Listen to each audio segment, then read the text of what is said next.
So recently I made a video about the struggles of being an artist online, and on that video I made a comment asking you guys what videos you want to see in the future. I got a few suggestions I put in my notes, but one really stuck out. It was more of a question rather than a video topic. A commenter by the name Sam asked me, is like using a mirror tool on your art a bad thing? I always use it, does it make me a bad artist? And the simple answer is no, it's simply a harmless shortcut. But then I thought about it, and the topic of certain tools being used in art are considered cheating to many.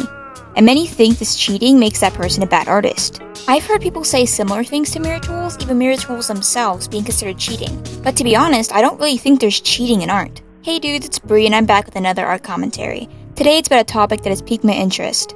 I usually make content like this as well as just fun art videos, so if you like this sort of content, make sure to subscribe. Now onto the video. Now do I agree that any of these things can be considered cheating? No. These shortcuts are just helpers for artists that can help them get things done quickly and simply, especially if they have a deadline. Unfortunately though, when you post yourselves doing these things online, there'll always be that one person breathing down your neck whispering, "You're a cheater." But how can you cheat in art if there's no rules in the first place? Sure, let's think hypothetically. If you're in an art class that specifies not to do these things, that can be cheating. But if you're just drawing on your own, no. Some may think there could be guidelines, and you know what, I won't argue with that. Sure, there could be guidelines that you choose to follow. For example, perhaps some may argue that your lighting should match the source. I mean, if you want to make sense to lighting, then do it. But some people just want their art to be confusing and not make sense. So to be realistic, you should do that, but you don't have to. I think if you're an artist wanting to improve in certain things, for like example, maybe symmetry, don't use things like mirror tools and copy and paste. If you want to use them occasionally, go ahead, that's perfectly fine.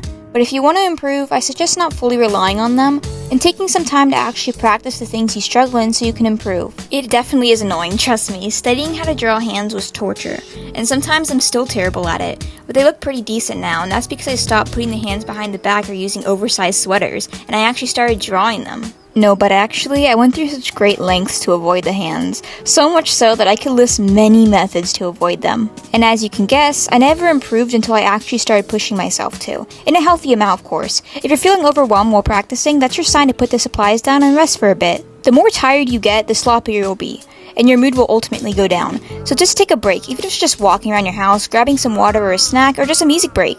But anyway, if you're confident in how you draw things, or just want to stay in your comfort zone while in art, then keep using these things, who cares?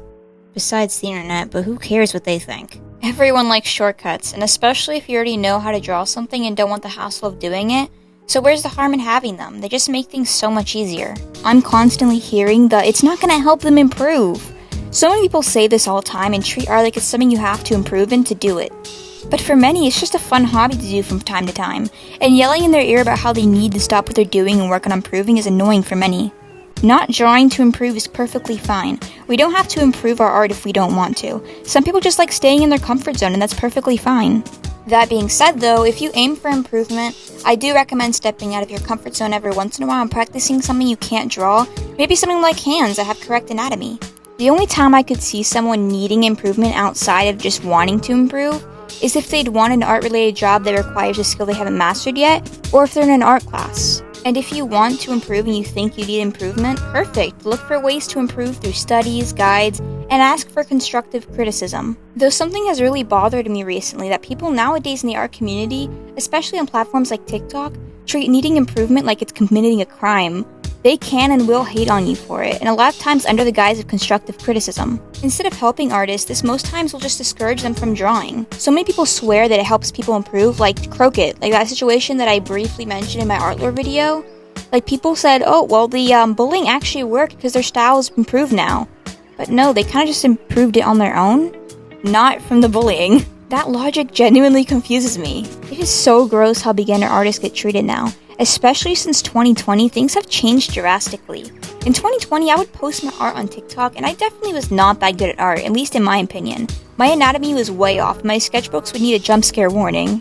And you know, it's not even just beginners, it's really any artist on the platform. You will get hate no matter what your style looks like, even if it's like the top tier of the TikTok standards. Though, if there was 2020 art drama I missed or forgot about in the art community, let me know in the comments. And God forbid a beginner artist post now.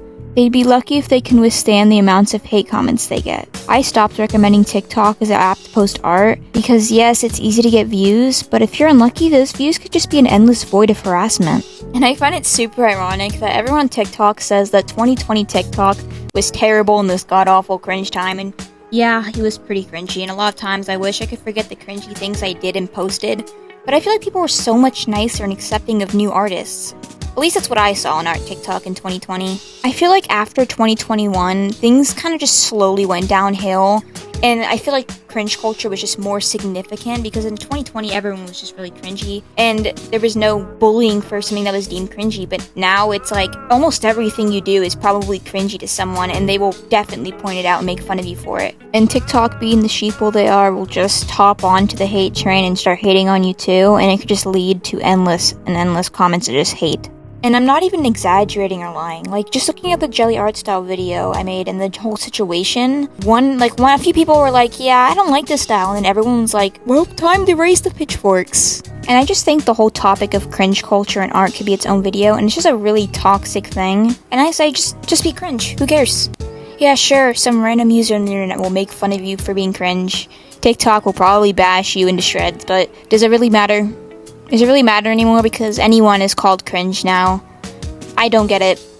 I hate it. I hate it so much. Like, I get finding something cringe. I find so many things cringy, but when it comes a problem when you start, like, harassing people for this. Don't harass people because you think they're cringe. I hate the fact that we as artists have to feel like we have to push ourselves into this little bland box so we aren't deemed as cringe, even though what they deem as cringe could be really fun for us. And it's always like, oh, someone made an OC, or someone has a self-insert. Hurry guys, hide! The fun police are here! And for people who, like, genuinely get pissy and get, like, their panties in a bunch because someone's having fun, like, God forbid someone has fun, you guys must be super fun at parties. Like, really? Can we not have fun anymore? Is fun not allowed here? My bad. Draw OCs, self-ship yourself with characters. Who cares? Honestly. If someone online cares that much, what are you doing? What are you doing, man? If it genuinely bothers you that someone is having fun for what they like to do in their art, and it's not hurting anybody at all, please touch grass, man. Please.